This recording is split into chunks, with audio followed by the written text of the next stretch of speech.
नमस्कार, आप देख रहे हैं जस्ट इंडिया और मैं हूं आपके साथ काजल ठाकुर। खबरों की शुरुआत करेंगे उससे पहले हेडलाइंस के प्रायोजक हैं Micron light counts on us, group of industries, Asian colour coated spark limited, Oscar super speciality hospital and trauma centre, rush cars private limited, showroom for test drive.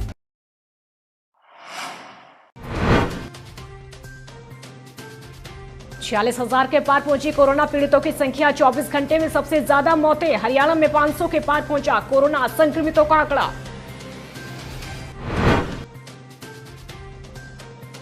Rohtak में 5 हुई कोरोना पॉजिटिव केसों की संख्या। 5 गांव buffer zone में आए।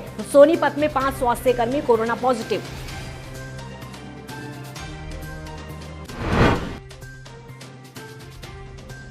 Haryana cabinet की meeting में लिए गए कई अहम फैसले। मेडिकल कॉलेज में होगी 2 डायलिसिस मशीनें। 100 से 150 बिस्तरों को कोविड मरीजों के लिए होगी व्यवस्था। और तिरंगे वाला केक काटकर फंसे कांग्रेस विधायक बीबी बत्रा। एक व्यक्ति ने एसपी और डीसी से कर दी शिकायत के बाद बत्रा ने अपने फेसबुक पेज से डिलीट किए फोटो और वीडियो। लॉकडाउन में दी गई ढील के चलते देश में कोरोना वायरस के संक्रमण की रफ्तार और तेजी से बढ़ी है। पिछले 24 घंटे में सबसे ज्यादा केस सामने आए हैं और सबसे ज्यादा मौतें हुई हैं। स्वास्थ्य मंत्रालय के संयुक्त सचिव ने ये जानकारी दी है।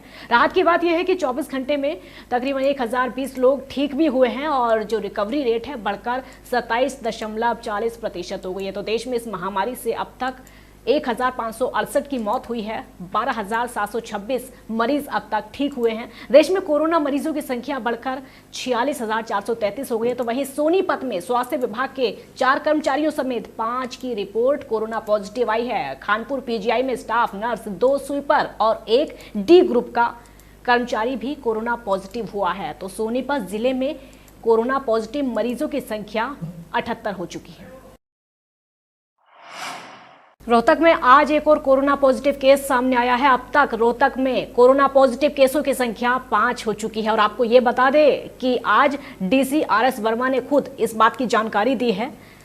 तो लगातार जानकारी ये भी दी जा रही है कि अपने आप को बचाने की कोशिश करें, किस तरीके से एहतियात बरता जा सकता है। इस पर नियंत्रण लगाने के लिए जिले के गाँव अटायला की प्रशासनिक सीमा को कंटेनमेंट क्षेत्र घोषित किया है।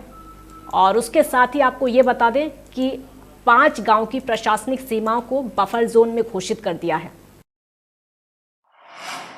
चंडीगढ़ में हरियाणा कैबिनेट की मीटिंग हुई। मुख्यमंत्री मनोहर लाल की अध्यक्षता में हुई इस बैठक में कई निर्णय भी लिए गए, जिसमें उप मुख्यमंत्री दुष्यंत चौटाला और स्वास्थ्य मंत्री अनिल विज भी मौजूद रहे। तो बैठक में निर्णय लिया गया कि राज्य के सभी जिला अस्पतालों और मेडिकल कॉलेजों में 2 डायलिसिस मशीनें विशेष रूप से कोविड-19 के ऐसे मरीजों के लिए आरक्षित रखी जाएंगी जिन्हें डायलिसिस की जरूरत है।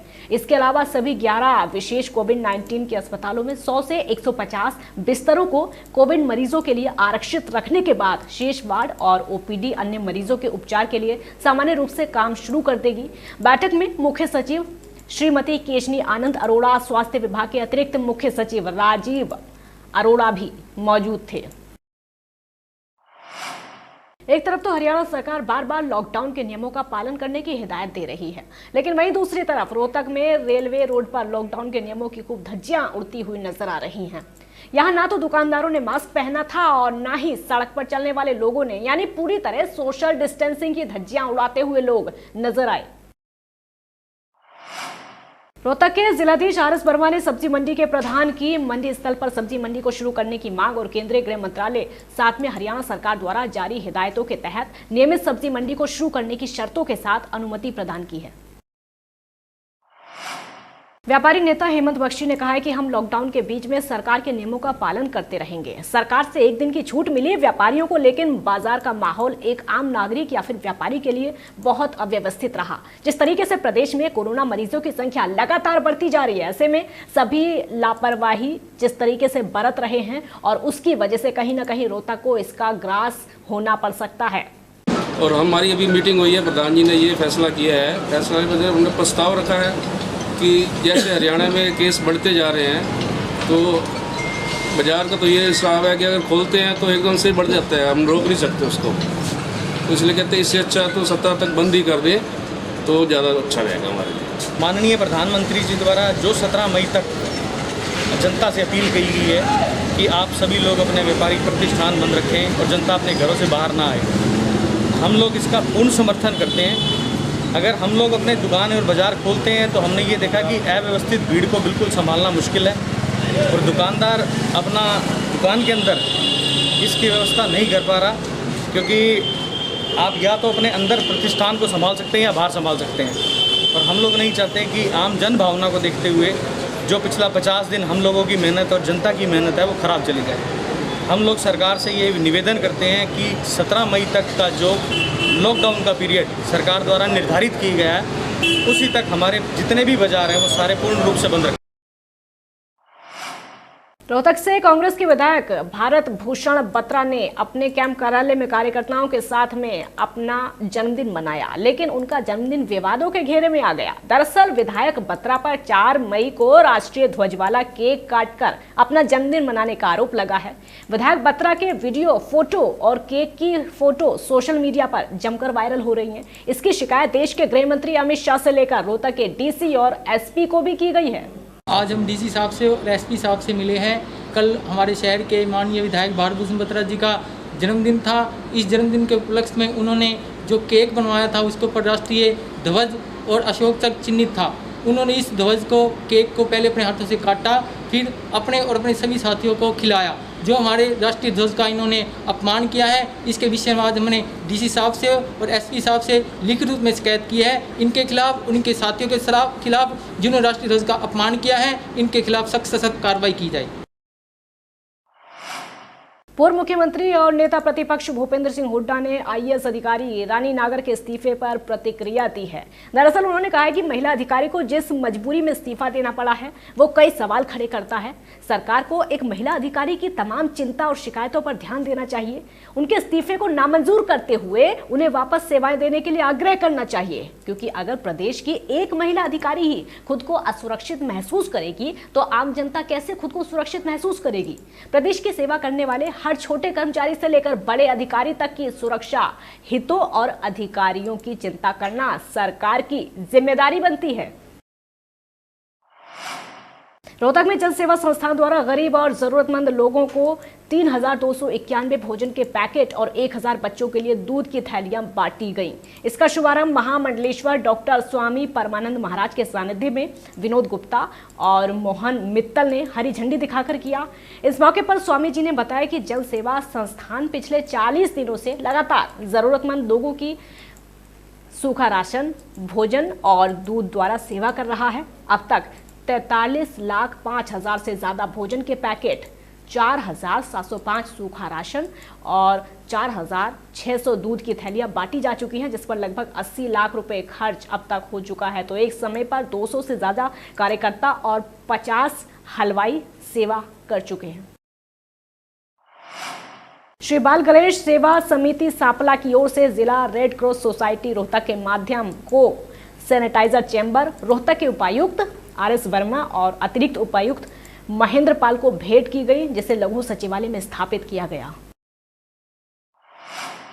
रोहतक में श्री राम सुखदास महाराज जी की छत्र छाया में सती भाई साईदास सेवा दल आश्रम में सेवा दल जहां दिन रात एक करके सेवा कर रहे हैं, तो वही सेवा के साथ साथ टिंचू सचदेवा ने 1,11,000 रुपये, अंकुर नागपाल ने 51,000 रुपये, पंकज खुराना ने 51,000, अन्नू गुलाटी ने 11,000 और धीरज गुलाटी ने 11,000 रुपए की राशि सेवा दल को भोजन सेवा के लिए सहयोग के रूप में दी। तो ये सभी सेवादार सुबह 9 बजे से रात को 8 बजे तक भोजन बुकिंग, पैकिंग और वितरण की सेवा शुरू से ही कर रहे हैं और इस उद्देश्य के साथ कि कोई भूखा ना रहे, सेवा दल को ज़्यादा सहयोग किया जाए। तकरीबन 7,480 व्यक्तियों के लिए भोजन शहर के कई भागों, शेल्टर होम और पीजीआई में बांटा गया। साथ ही पीजीआई में चाय, मट्टी, बिस्किट भी बांटे गए।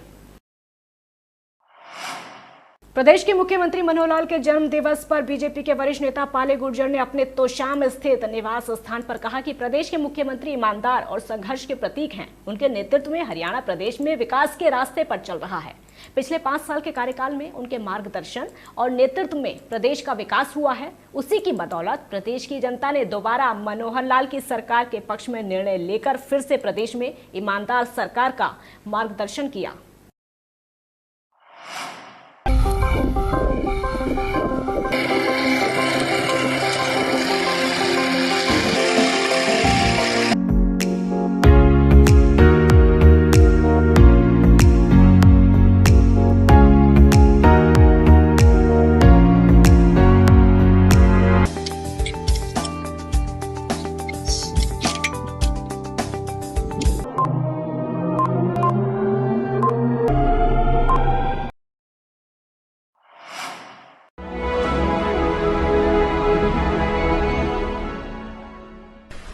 चाचा, आपने नया घर बनवाया है तो घर की छत पर कौन सी शीट लगवाई है?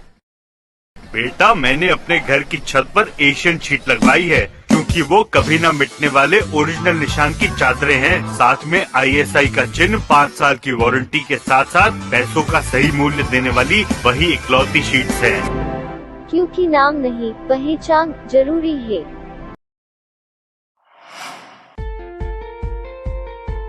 Be Fast Fit, India's fastest growing fitness chain, now at Rohtak D Park and biggest fitness club. Services like cardio, full strength and free weight stations, CrossFit, group classes, aerobics, yoga, Tabata training, high intensity training with professional trainers, steam bath and sauna bath. Be Fast Fit, be the best of yourself. Right to addition reserve.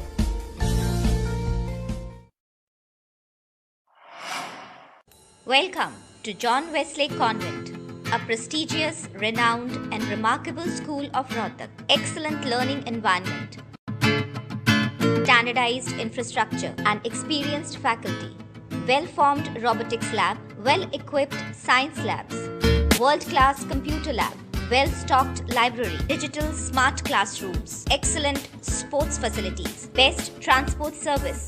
John Wesley Convent, a school where your search comes.